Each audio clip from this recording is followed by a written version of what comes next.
Bonjour à toutes et tous, dans ce nouveau tutoriel, je vais vous montrer comment convertir une piste drummer en MIDI, mais aussi comment séparer les différents éléments de notre batterie et comment les exporter pour, par exemple, les envoyer à un ami.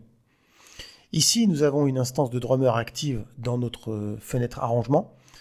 Comme vous pouvez le constater, il s'agit ici d'une région non éditable.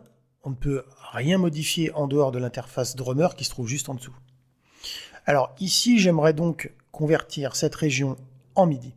Pour cela, rien de plus simple, il suffit de faire un clic droit sur cette région, d'aller dans Convertir, puis de choisir l'option Convertir en région MIDI. Ici, on voit que notre région a été convertie en MIDI. Il suffit d'ailleurs de double-cliquer dessus pour qu'immédiatement je puisse voir les événements MIDI apparaître dans l'éditeur juste en dessous. Mais si je souhaite exporter les éléments séparés de ma batterie, comment parvenir à ce résultat, me direz-vous? Eh bien, là aussi, vous allez voir que c'est particulièrement simple.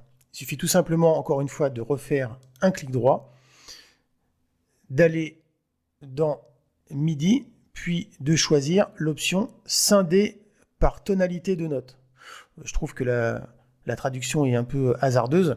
Normalement, on aurait dû avoir scindé par hauteur de note, mais bon, c'est un petit détail et on est habitué avec Logic d'avoir des traductions un petit peu biscornues.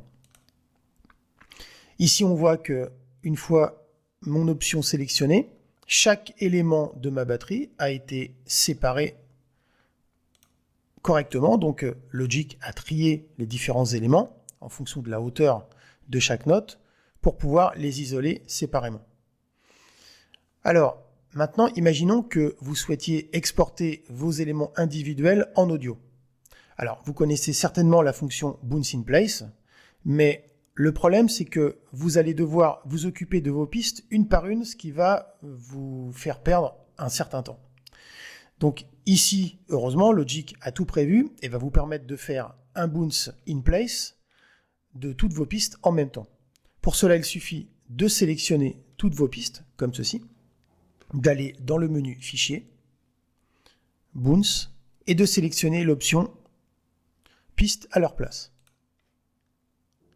Ici, vous pouvez donner un nom, choisir une destination différente, c'est-à-dire une nouvelle piste, ou remplacer les pistes existantes que vous avez ici par celles qui auront été bouncées.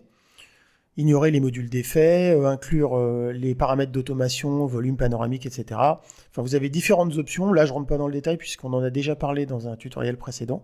Ici, ce que je vais faire, c'est que je vais tout simplement laisser tout par défaut et valider en cliquant sur OK.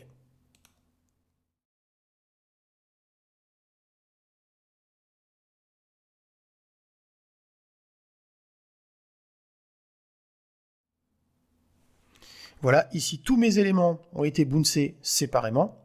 D'ailleurs, vous pourrez très bien sélectionner un élément au choix. On va prendre par exemple celui-ci, le mettre en solo et écouter ce que ça donne. Voilà, on voit que mes différents éléments ont été isolés. Prendre celui-ci par exemple.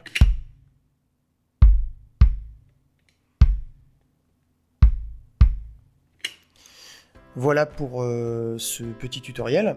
J'espère qu'il vous aura plu et je vous dis à très bientôt pour un nouveau tuto.